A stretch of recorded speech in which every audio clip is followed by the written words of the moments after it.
শাইতানির রাজিম। বিসমিল্লাহির রহমানির রহিম।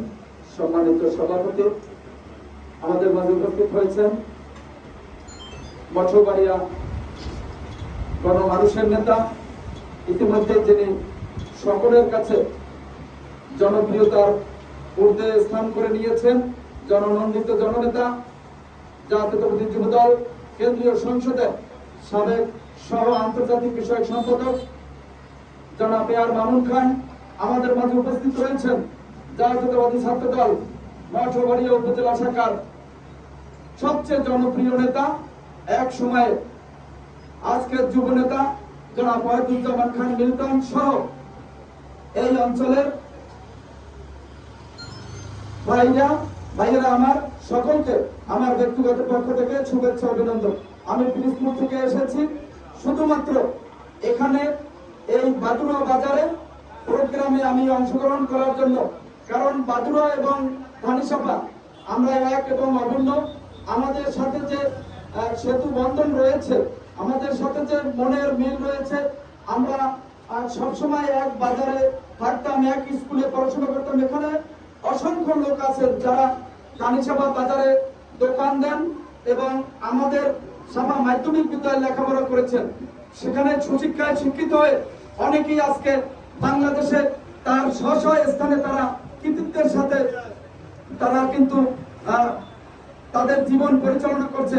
তাই বাদুড়া আমাদের কাছে অতি প্রিয় একটি জায়গা। এখানের মানুষ অত্যন্ত শান্তিপ্রিয়। এখানের মানুষ বিগত 15টি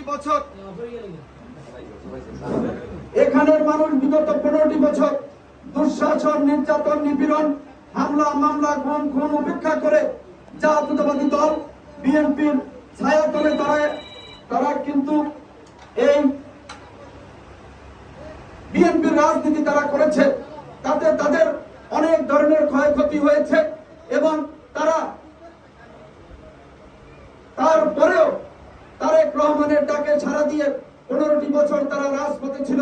ইনশাআল্লাহ আগামীতে আমরা একটি বিজয় অর্জন করেছি, কিন্তু পূর্ণাঙ্গ বিজয় আমরা অর্জন করতে পারিনি।